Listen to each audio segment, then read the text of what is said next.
Fala galera, bem-vindos ao For PhysioCast. Hoje nosso quarto episódio que vamos falar muito sobre futebol e os bastidores que envolvem tudo isso. Então vamos falar sobre o que acontece por trás de tudo que a gente vê dentro de campo, decisões difíceis, rotinas intensas, pressão política, a influência do setor de saúde e performance sobre o rendimento de um clube de futebol hoje.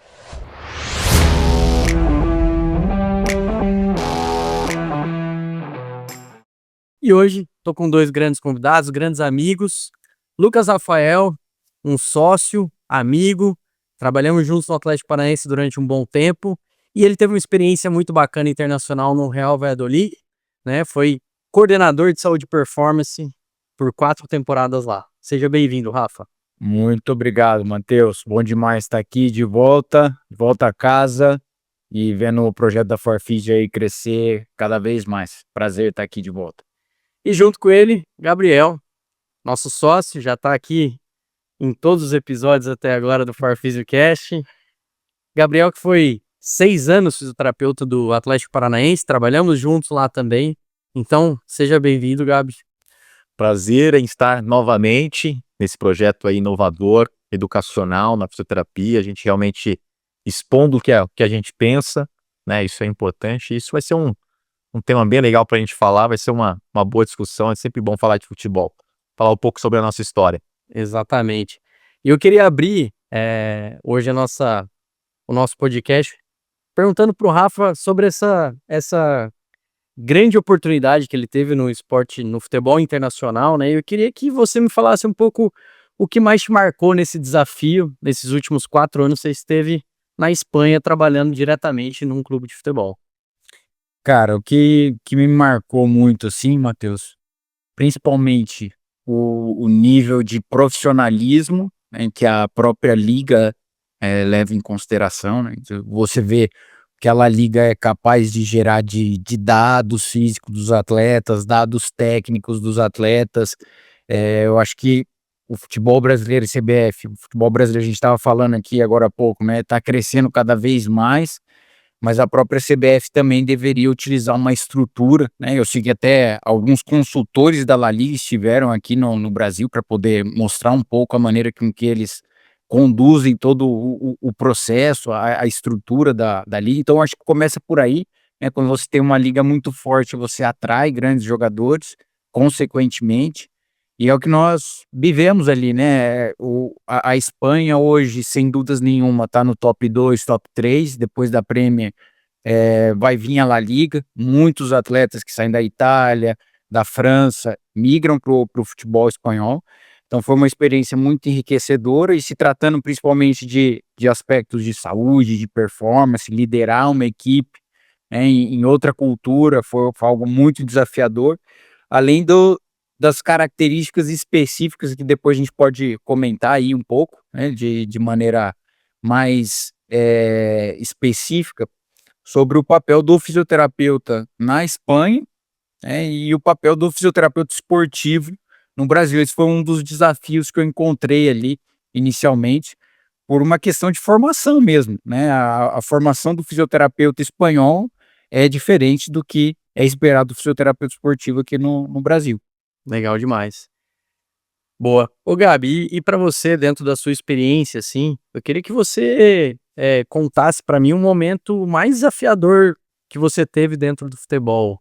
Se tem algum caso, algum momento que realmente foi algo muito impactante para você. Legal. Momento desafiador, acho que para quem trabalha com futebol, são vários, né? São vários. Demais. Mas se fosse para elencar eu elencaria uma recidiva em um atleta, sem dúvida nenhuma. Eu acho que esse é um momento que é ruim para o atleta, é ruim para o profissional, o departamento de fisioterapia fica mais exposto, né? Então eu acho que, mas ao mesmo tempo, quando você tem uma recidiva, é um momento de você realizar reflexões e você realmente avaliar, poxa, eu errei, onde houve o erro, se teve realmente, e aí a gente realmente ter o crescimento, né? Acho que é nessas situações que realmente você cresce como profissional, e justamente o departamento em si ele acaba crescendo a partir dele, claro, quando tem uma equipe, né, unida, sem vaidade, né, porque se você também está num departamento que existe vaidade, quando ocorre isso com um profissional, é muito, né, ainda ruim, né, agora quando o departamento ele realmente acolhe, vamos fazer uma reflexão juntos, vamos ver o que ocorreu pra gente crescer e evoluir como equipe.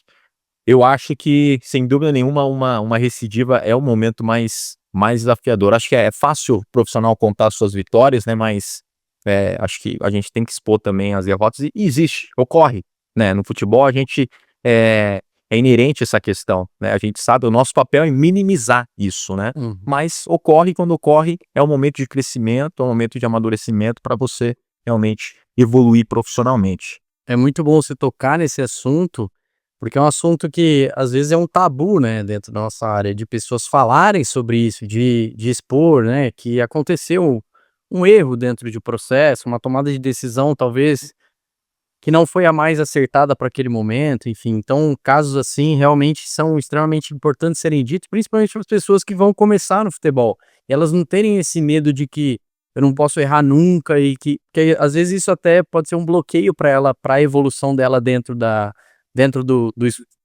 profissão dela e do que ela quer ser dentro do futebol ali. E eu acho que de forma específica pra gente, eu acho que quando isso, né, ocorreu, as situações que ocorreram, esse tipo de situação, você começa a entender quantas pessoas fazem parte do processo, desde quando um atleta ele se lesiona até o momento que ele está apto a retornar à integração. Cada processo, cada etapa, né, cada pessoa como é importante, né, e às vezes ele teve uma recidiva, às vezes o terapeuta realizou o melhor papel ali, às vezes foi um outro erro em outra etapa, né, e aí é muito importante essa comunicação, né, eu acho que ali, quando ocorreram essas situações, a gente realmente acendeu um alerta e falou: "Opa, a gente precisa realmente ter uma comunicação mais efetiva entre os departamentos, que isso realmente faz total diferença para um sucesso, né, terapêutico, né, de retorno ao jogo". Até dentro dessa temática, era até uma pergunta que eu iria fazer para o Rafa, justamente sobre a complexidade que é o futebol, né? E quantas áreas estão interligadas, né? Na área de saúde e performance, principalmente, que é a área que a gente atua como fisioterapeuta, e o quanto isso tem influência ali, né, no dia a dia. Então eu queria, Rafa, que você colocasse um pouco mais sobre como que é essa complexidade, como funciona essa engrenagem dentro da área de saúde e performance, quem são as pessoas que estão envolvidas, quais profissões e como é essa relação dentro de por exemplo, de um atleta que vem de lesão, enfim, como é essa relação no dia a dia ali? Cara, sem dúvidas nenhuma é o momento mais desafiador, né, esse que o Gabriel colocou, e faz a gente recordar, ele coloca um ponto aqui também importante, que nós trabalhamos com pessoas, né, antes de fisioterapeutas, médicos, educadores físicos, profissionais, especializados para a parte da fisiologia, nutricionistas, psicólogos. Nós estamos trabalhando com pessoas, né, e estar rodeado de pessoas altamente capacitadas e evoluídas do ponto de vista de inteligência emocional vai facilitar muito um ambiente de extremo caos, exigência e cobrança, para você conseguir evoluir em momentos mais difíceis. Então uma das coisas, assim, que eu destaco e que a gente vê em inúmeros lugares, eu também já tive a oportunidade de participar de consultorias em outros lugares também, é a comunicação, né, o aspecto de unir as pessoas e fazer com que todos possam ter a informação que está chegando desse atleta, no caso do atleta lesionado. Nós podemos ter profissionais altamente capacitados, mas localizados ou posicionados em ilhas dentro do departamento. Então, a ilha da fisioterapia, a ilha da medicina, a ilha da preparação física, que se conversam, mas não se conversam de uma maneira efetiva, eficiente e detalhada. Não existe rotina de reuniões, não existe rotina de reportes diários do status do atleta. Então, uma das coisas ali na Espanha, por exemplo, que a gente fez já imediatamente, você vai ver que não tem nada a ver com a estrutura humana, né, mas estrutura física do espaço. O primeiro que nós olhamos, além posicionamento da academia, posicionamento da fisioterapia, melhora de infraestrutura e instalação, era ter uma sala específica para os profissionais de saúde e performance, justamente para que a gente pudesse reunir diariamente e que aquilo realmente se tornasse um hábito, né, de processos específicos para facilitar o processo de comunicação. E nós tínhamos grandes profissionais, mas a própria estrutura física do clube não facilitava que essa informação acontecesse de maneira rápida e eficiente. E no futebol é tudo muito, muito rápido. Você tem, às vezes, 15 minutos, 30 minutos, quando muito, para tomar uma decisão muito importante se um atleta está apto ou não para treinar. E o que acontece muitas vezes é a decisão ser tomada de maneira unilateral, que é o médico fazer uma avaliação e, do ponto de vista da saúde, ele tomar uma decisão que esse atleta não deve treinar. Sem antes, né, eu estou colocando um exemplo do médico, mas pode acontecer com muitos outros profissionais, né?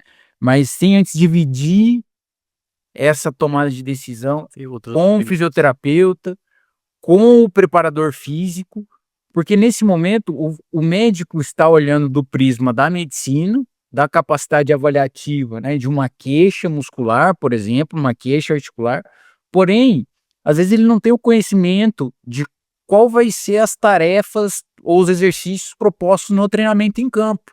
Perfeito. E o preparador físico vai trazer essa ideia e vai dizer, não, mas qual que é a limitação dele? Ele pode não treinar integralmente, né? Junto com o fisioterapeuta, né, com avaliações funcionais, vai dizer, ele poderia talvez fazer esse treinamento parcial, como coringa, apoios externos, e ele vai estar participando da sessão de treinamento, a gente vai seguir cuidando dele a partir da queixa que ele possui, e aí é só um exemplo da integração de todas as áreas, né? O nutricionista já vai saber que ele vai ter que dar um aporte específico, né, nutricional para esse atleta.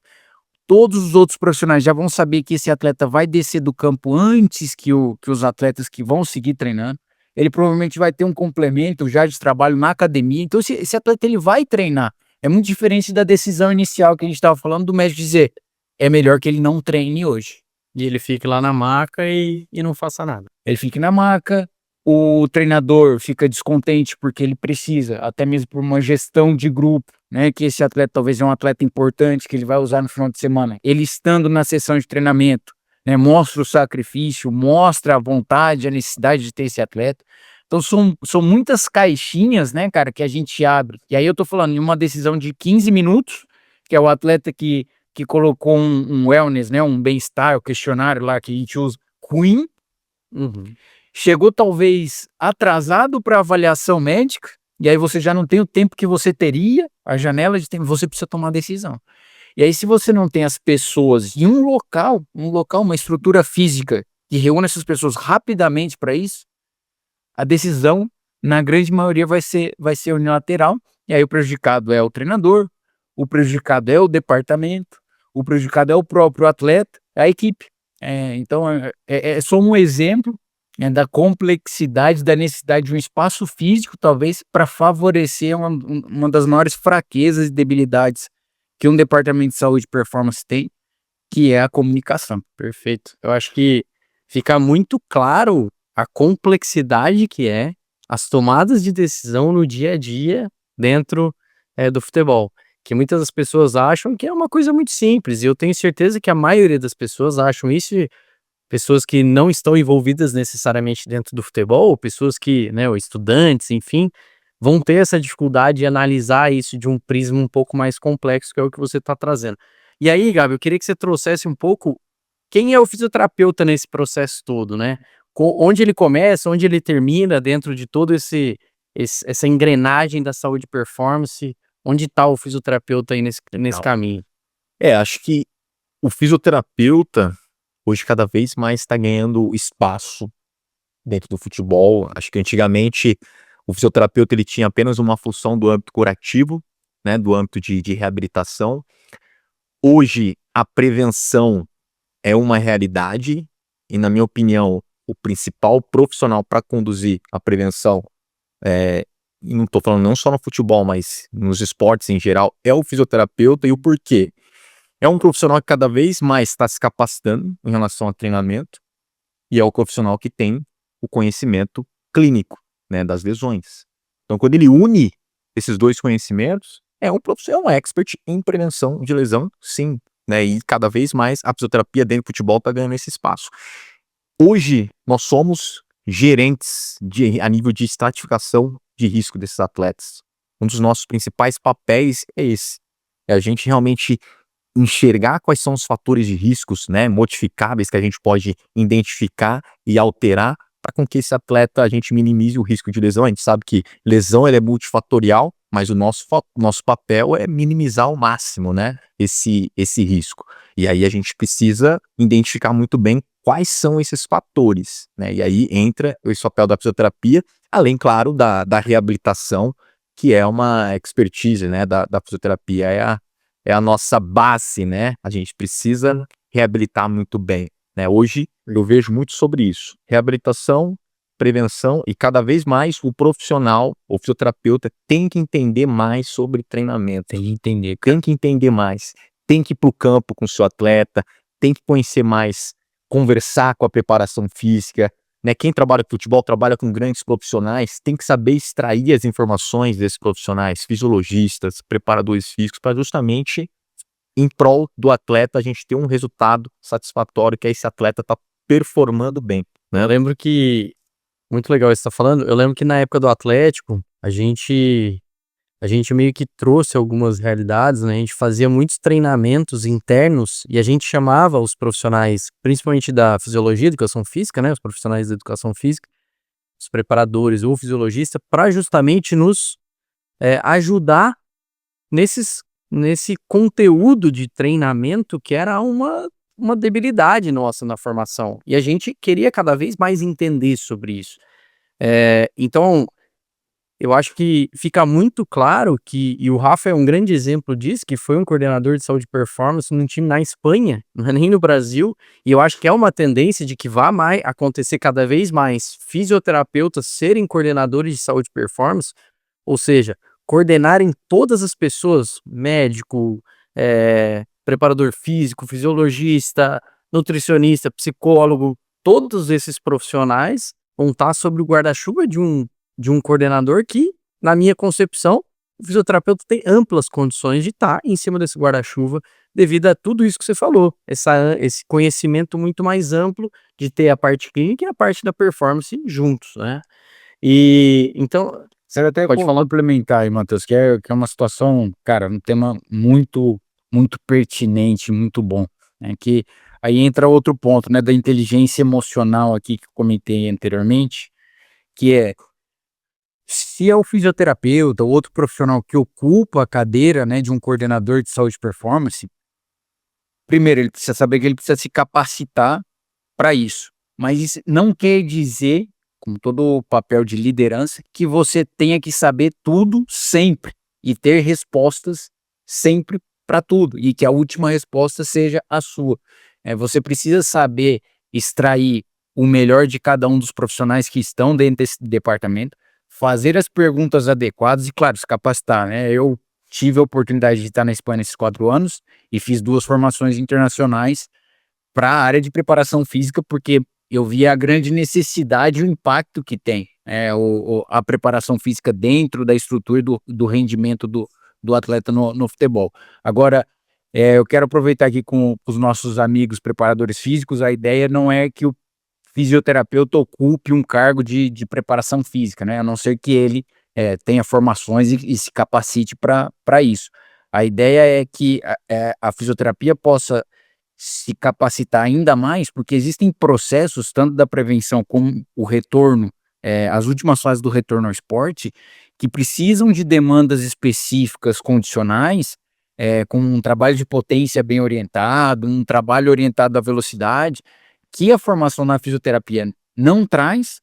Esse tecido lesionado, por exemplo, ele pode não ter cumprido todo o processo cicatricial dele, o preparador físico não vai ter a condição, né, de compreensão da biologia, né, da patologia dessa cicatrização. E aí existe um gap de quem acolhe, então, esse atleta? Quem tira o máximo rendimento, então, desse atleta? Porque o fisioterapeuta aqui sabe muito do processo de estímulo à carga a um tecido lesionado, porém ele não sabe como dar o salto para que esse tecido, que talvez já tenha capacidade de receber cargas em maiores velocidades, possa progredir de uma maneira adequada. E o preparador físico não se sente confortável ou cômodo em iniciar um processo de exposição a esse atleta sem que esse tecido realmente esteja em plenas condições. E no fim, o que acontece aqui nesse gap é um atraso no processo, né, de retorno, no processo de retreinamento desse atleta. Então, um ponto muito importante aí, até no meu Instagram, uma vez um preparador físico, um educador físico, fez um comentário, né? A pergunta era: de 0 a 10, quanto que você, fisioterapeuta, sabe de trabalho de força? E ele comentou lá: mas por que o fisioterapeuta tem que saber de trabalho de força? Então, Sim. talvez as pessoas associam, alguns profissionais associam muito a fisioterapia com a maca, com um tratamento passivo. A gente está tratando aqui da fisioterapia esportiva, né? Existe uma formação específica, né, para justamente trabalhar com o atleta de alto rendimento. E o atleta em lesão, né, ele também precisa ser treinado. E aí esse profissional precisa ter a capacidade de poder realmente extrair o melhor dele. E fazendo um gancho sobre esse tema, eu acho muito importante esse crescimento da fisioterapia. Eu acho muito massa ver como a nossa profissão segue crescendo, especificamente, por exemplo, no futebol. Por isso, além de a gente ter mais demandas, né? Hoje o fisioterapeuta tem mais demandas, né? Então, o clube de futebol, o fisioterapeuta é mais só curativo, isso aumenta a demanda por profissionais. Hoje, se você vai fazer um diagnóstico dentro de um departamento de fisioterapia, num clube que tem a cultura da prevenção, se você olha um departamento com 3 fisioterapeutas, é um departamento com pouquíssimos profissionais. Não vai conseguir prestar essa assistência. Se é um departamento apenas curativo, talvez ali 3 profissionais vão dar conta do recado. Mas hoje essa tendência realmente, e é uma realidade do fisioterapeuta não só ficar ali no âmbito de reabilitação, isso aí um clube da Série A é de 4 a 5, até mais fisioterapeutas. Tem que ter. Para ter o olhar clínico mais individualizado para o atleta. O atleta hoje é o detalhe que faz a diferença no alto rendimento. Então, tem que ter esse olhar mais clínico. Completamente. Até entrando nesse tema, Gabi, eu queria até que você comentasse um pouco para as pessoas entenderem o porquê que é tão importante ter esse tanto de fisioterapeuta, porque como é a rotina? Por exemplo, a gente pensa no Brasil, time Série A, né, que foi basicamente toda a nossa trajetória ali no Atlético Paranaense. A gente tinha jogos, semanas que a gente chama semanas com 2 jogos na semana no mínimo, né? Então, 2 a 3 jogos, semanas dificilmente semanas cheias, semanas caóticas.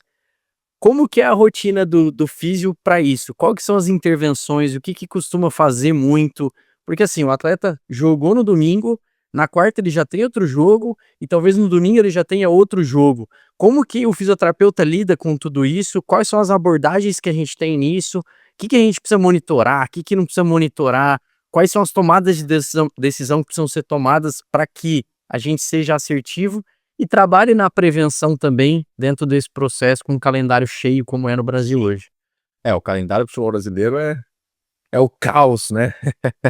Mas eu acho que é muito legal a gente estar falando sobre esse tema. Acho que tem muitas pessoas aí, talvez acadêmicos, que nos acompanhem, tem essa curiosidade de saber como é a rotina, né? Então vamos lá, acho que no pré-treino, né, a gente olha, geralmente o atleta ele vai se apresentar ali no clube, 8 horas, vai tomar o seu café.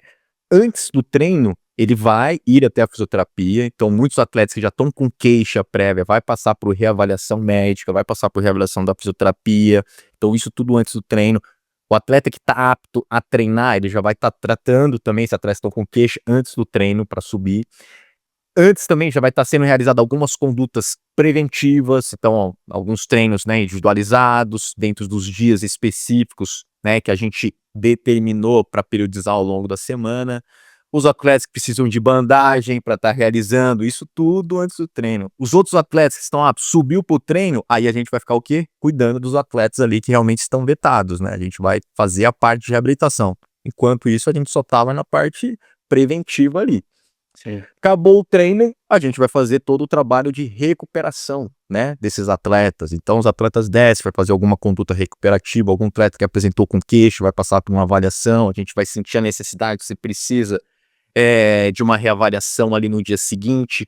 E no contraturno é o segundo período dos atletas lesionados ou algum atleta que necessita de algum complemento, de acordo com as nossas avaliações. Então, olha quantas atividades que a gente tem para realizar, né, dentro dessa rotina. Um dia. Em um dia, isso é só em um dia.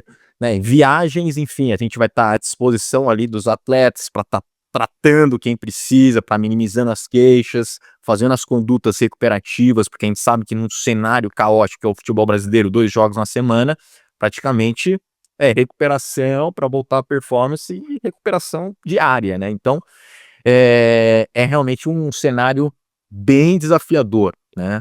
Que a gente vive aqui. Além disso, tem as viagens, as demandas da viagem. Então, não é incomum a gente viajar com atletas que vão ter a liberação para jogar ou não no dia do jogo. E isso passa muito por nós, profissionais da fisioterapia, que a gente vai tratar eles em alguns momentos a gente vai ter que testar esse cara no dia do jogo, inclusive, a gente leva ele para um campo ou algum espaço que a gente consiga testar esse cara para que ele consiga jogar, né, à noite, enfim, ou no período que for o jogo. Então, o fisioterapeuta ele tá o tempo todo participando de tudo, né, que é o que a gente conversou.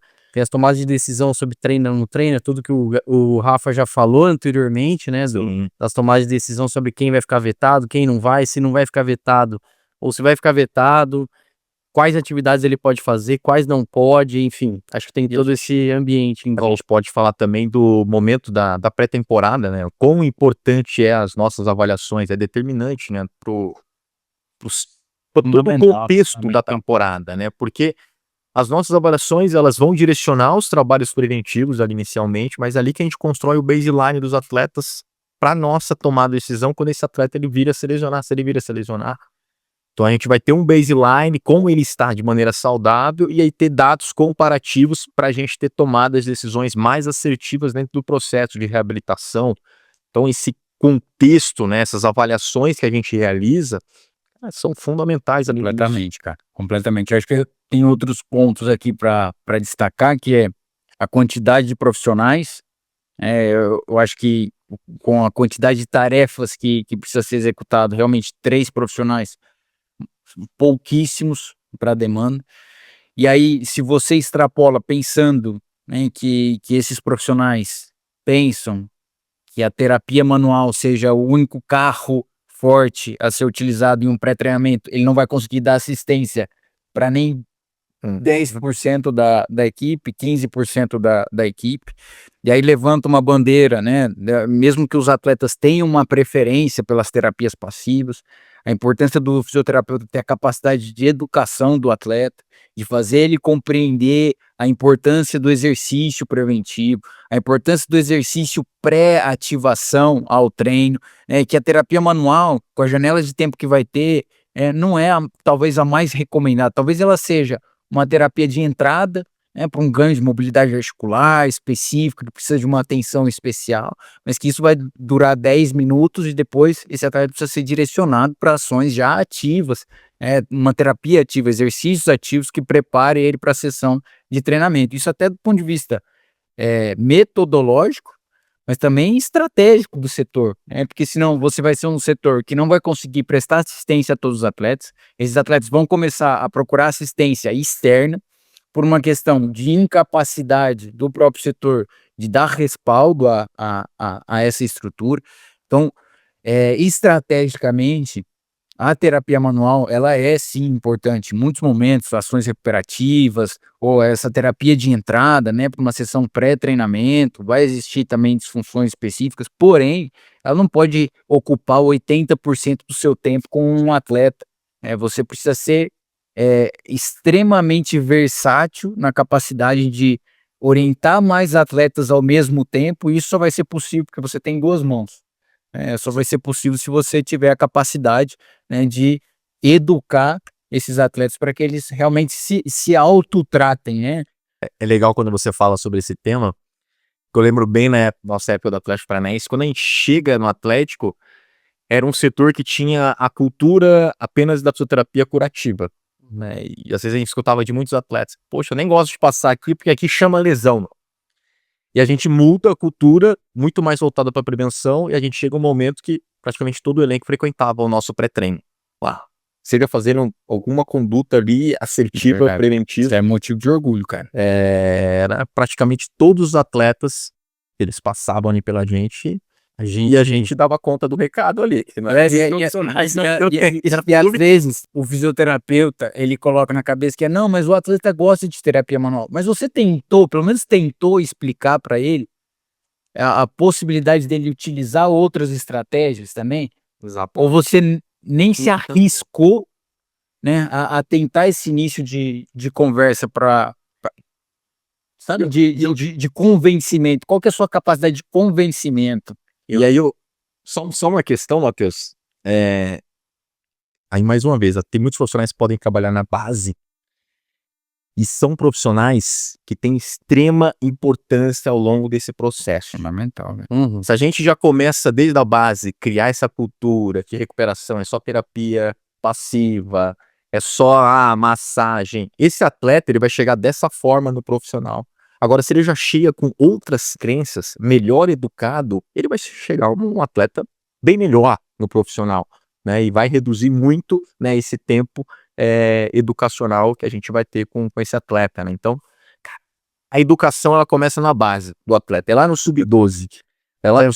Até você falando sobre isso, eu acho que uma estratégia muito importante para aquelas pessoas que estão começando no futebol é uma palestra educacional no início da temporada. Quando a gente termina nossas avaliações, ou até mesmo antes de fazê-las, mostrar por que nós vamos fazer, o que aquele resultado vai trazer para os atletas.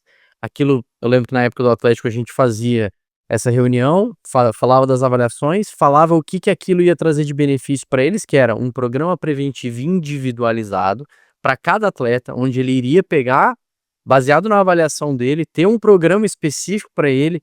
Em alguns casos a gente bandeirava, alguns casos que precisavam de uma atenção mais especial, outros que menos, então eles tinham menos necessidade de frequência, outros mais, enfim, a gente bandeirava e estratificava todo esse risco.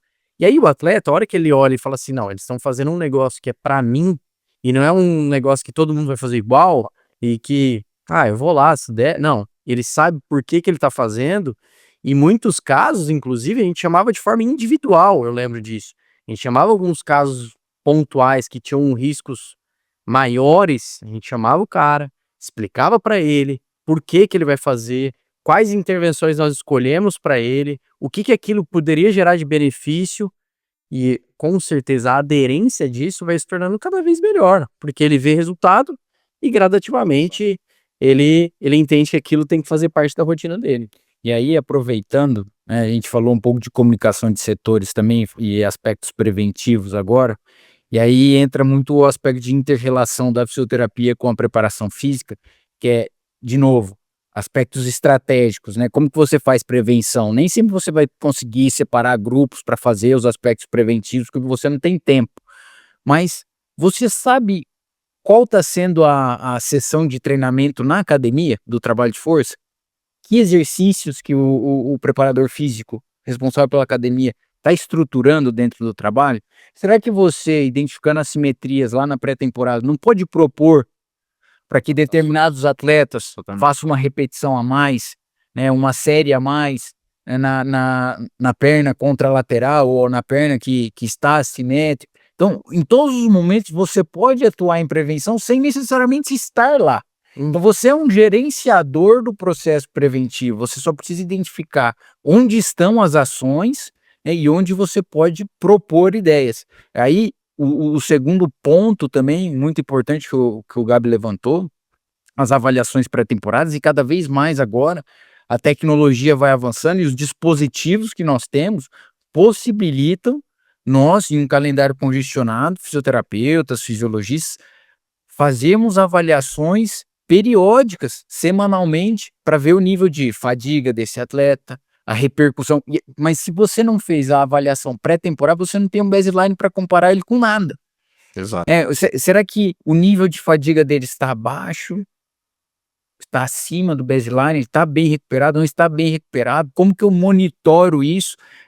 Você pode inserir, junto com o preparador físico, essas ferramentas dentro do trabalho de força da própria academia. O atleta não vai nem se dar conta que ele está sendo avaliado e monitorado, que é um dos grandes desafios também. Então, a abordagem do fisioterapeuta, ela é imensa.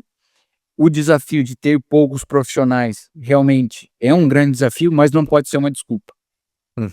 Não pode ser uma desculpa, porque você pode ser um gerenciador e de maneira estratégica, mesmo que suas mãos não cheguem até lá, você pode convencer as pessoas para que a prevenção seja feita. Perfeito. Eu quero entrar agora num tema um pouco polêmico, né? Que é a gente falar sobre a pressão, né? A pressão externa, a pressão interna, diretoria, treinador, enfim.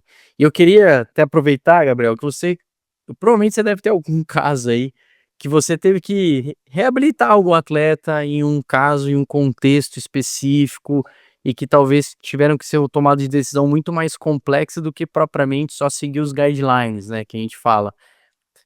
Conta aí alguma que você lembra de cara, assim, de um jogo importante, de algum atleta ou de algum contexto que vocês tiveram que tomar uma decisão que talvez foge um pouco do padrão normal, assim, de uma liberação de um atleta para um jogo.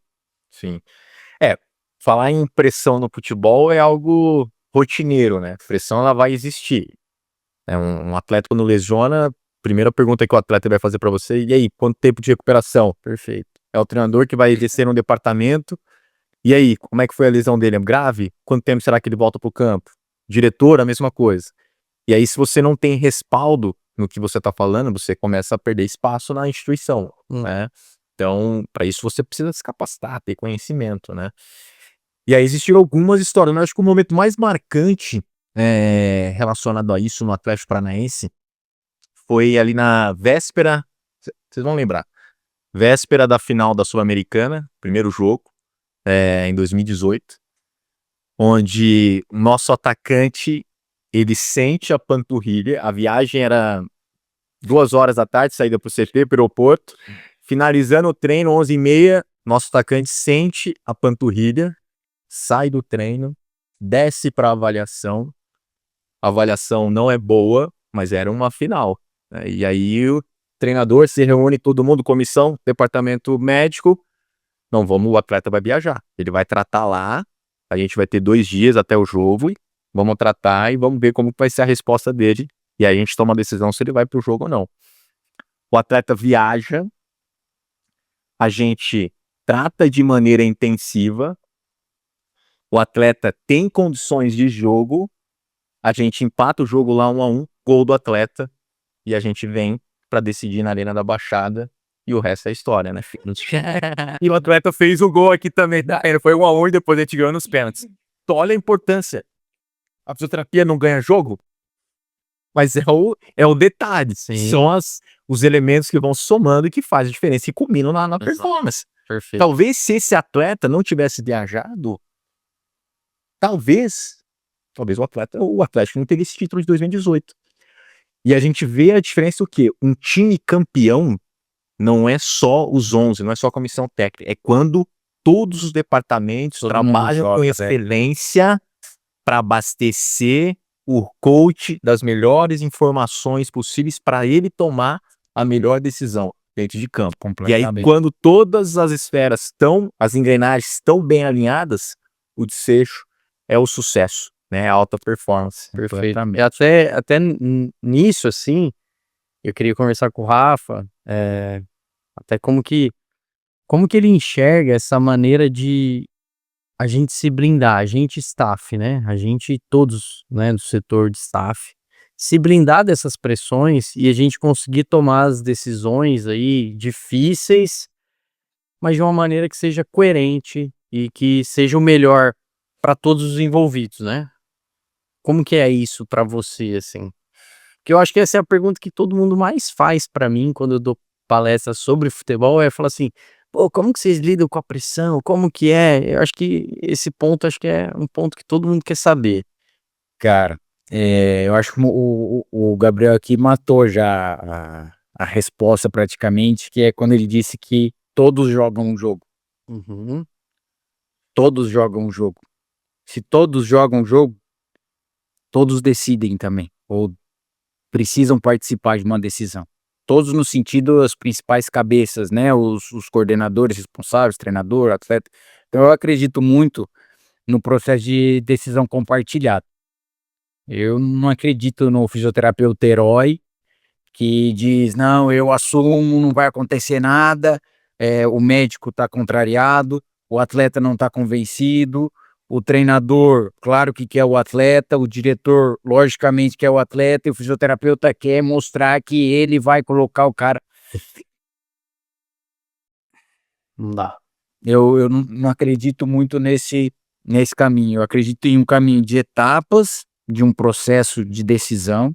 Você não vai colocar todas as pessoas dentro de uma sala ao mesmo tempo, né? As etapas para mim começam se reunindo com o coordenador da performance, o médico responsável, o coordenador da fisioterapia, discutindo o caso do atleta, primeiro de maneira técnica, entendendo os riscos que podem haver. Vai existir divergências de opiniões ali dentro dessa sala, entre o coordenador de performance, médico, fisioterapeuta. Então, é um momento de, primeiro, fechar o departamento em uma única decisão, identificar quais são os riscos, e depois de decidido um único caminho pelo departamento, né, e os possíveis riscos pelo plano A e o plano B, chamar o diretor, chamar o treinador, ter uma nova reunião, explicar agora de maneira unificada, inclusive essa primeira reunião é fundamental para depois não sentar treinador, diretor, começar a ter divergência do departamento no meio da conversa, aí lascou, velho, Uhum. aí fudeu mesmo. Sentar com o diretor, sentar com o treinador, explicar os riscos, se eles estão de acordo e querem assumir esse risco. E aí eu acredito em um último processo, que esse eu não abro mão, e já me fizeram propostas inúmeras vezes para abrir mão, que é não compartilhar a situação real para o atleta, não explicar realmente para o atleta o que vai acontecer. E do ponto de vista de ética de trabalho profissional e com respeito ao ser humano, essa eu não abro mão. Não abro mão porque eu não acredito como valor de pessoa. E a última fase do processo é inserir o atleta na tomada de decisão. Ele precisa saber e entender os possíveis riscos que a decisão dele pode levar. Porque aí algumas pessoas podem dizer, mas você não pode gerar mais medo no atleta? Claro, a fala vai ser adaptada a partir das características da personalidade do atleta, né? Você vai ter que ter um pouco mais de cautela no que você vai expor e a maneira que você vai comunicar. Tem um atleta que é madeira e não precisa. Você vai falar, ele vai dizer que ele vai para o jogo, não tem problema. Vai ter o atleta que é mais receoso e ele vai precisar de dados, ele vai precisar de mais detalhamento. E você vai ter que dar isso para ele conseguir se sentir mais seguro. Então, entender quem é a pessoa que você vai comunicar. Porque se o atleta não estiver convencido, ele pode entrar em campo. Ele pode entrar em campo, ele pode não se lesionar. Mas o futebol não se trata só de lesão ou não lesão e entrar em campo e disponibilidade. Se trata de rendimento. Você tem que sacar o máximo rendimento desse atleta. E quando senta responsável da saúde e performance, treinador e atleta, e o treinador faz a pergunta principal que é: posso contar com você? Para quanto tempo eu posso contar com você? O departamento me sugere que 15 minutos você pode suportar. Você pode me dar os 15 minutos realmente? Todos fazem parte do processo e a responsabilização dessa decisão. O atleta precisa ser participante desse processo, ele precisa se responsabilizar da decisão que ele vai tomar. Porque depois, se não dá certo, é muito comum apontar dedos.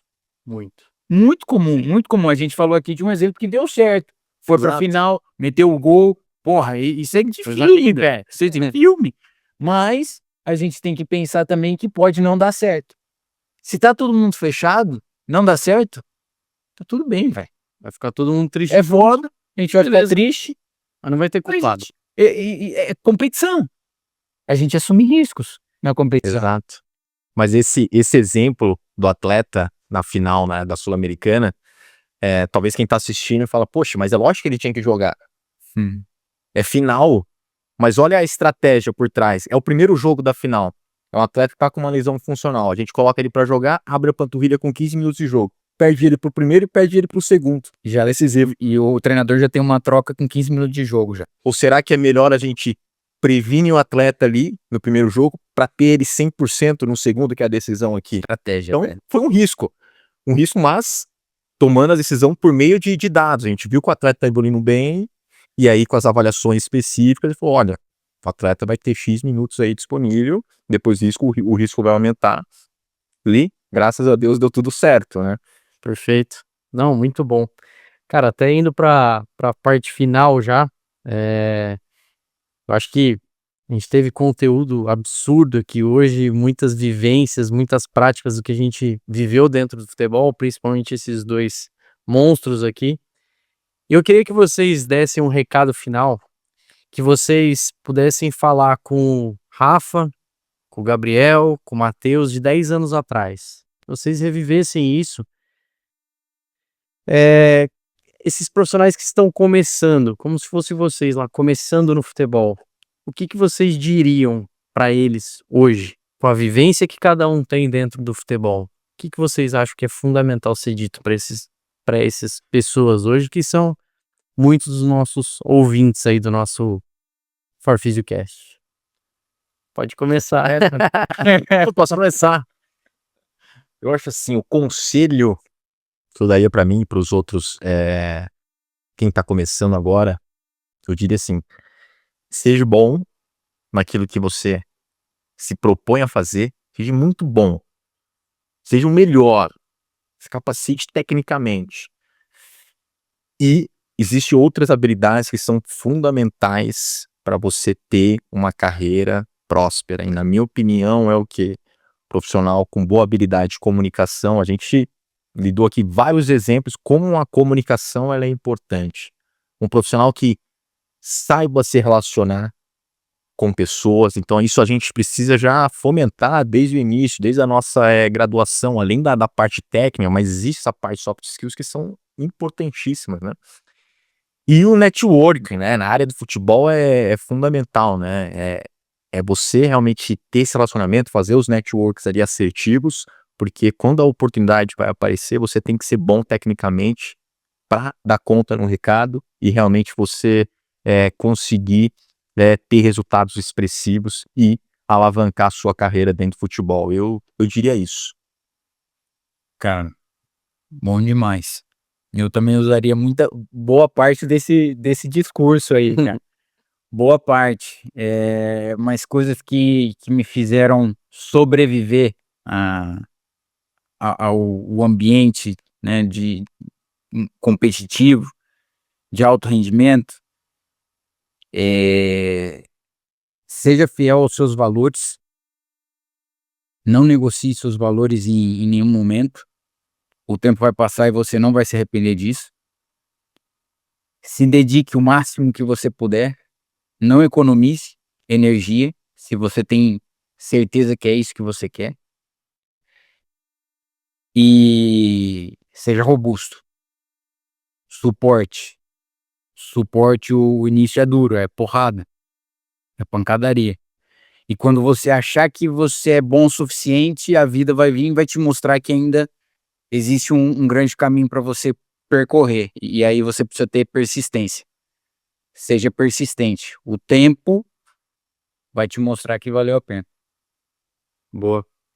Ser último é sempre o pior, né? Porque os caras já falaram tudo, aí não sobrou nada pra eu falar, mas...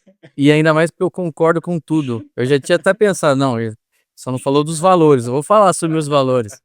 Aí o Rafa vai lá e fala, mas acho que faltou só uma coisa, só uma, que eu colocaria como a cereja do bolo, que é inteligência emocional. Se você não tiver inteligência emocional dentro desse ambiente, que é um ambiente caótico, de muita pressão, dificilmente você vai sobreviver, que eu acho que é um pouco disso que o Rafa falou ali. Bom, acho que é isso. A gente queria agradecer, Rafa, Gabi. Antes da gente encerrar, eu queria que vocês falassem um pouco, né, onde a gente pode encontrar cada um de vocês em redes sociais, onde nossos espectadores podem encontrar vocês. Pode começar por você, Rafa. Cara, meu Instagram é @LucasRafaelRehab. Meti um inglês aí, hein? Bom demais. Pessoal, segue lá. Eu fiquei um período aí offline, esse processo de transição de país, mas agora um dos grandes objetivos também é poder voltar para a rede social e falar do que nós acreditamos na Forfísio, que é a fisioterapia de altíssimo rendimento. Você, Gabi. Legal. Para quem quer me seguir, Gabriel.Ramos. Então, muito conteúdo lá sobre fisioterapia esportiva. Cada vez mais a gente está engajado ali nas redes sociais. E sigam Forphysio Education, a nossa plataforma, Forphysio Play, que é justamente uma plataforma onde tem todos os nossos conteúdos ali educacionais. É a nossa visão sobre a fisioterapia esportiva, é como a gente acredita, né? Como realmente a gente quer colocar a fisioterapia em outro patamar, né? Uma fisioterapia de excelência, dessa forma, mais pessoas praticando essa fisioterapia de excelência, será uma fisioterapia mais valorizada perante a sociedade, e é isso que a gente tem como propósito nesse projeto educacional. Show de bola, hein? E para quem quer me seguir, eu sou Matheus Finati, Matheus com TH, Finati com 2 T's e I. Também posto bastante coisa relacionada a todos os nossos projetos internos aqui da Forfísio. Vai ser sempre um prazer ter você lá com a gente. Se esse episódio conseguiu te mostrar o futebol por um outro ângulo, você conseguir ter uma visão um pouco maior sobre o que é o futebol, compartilha com seus amigos e continue com a gente que tem muita coisa para vir. Até mais. Valeu, pessoal.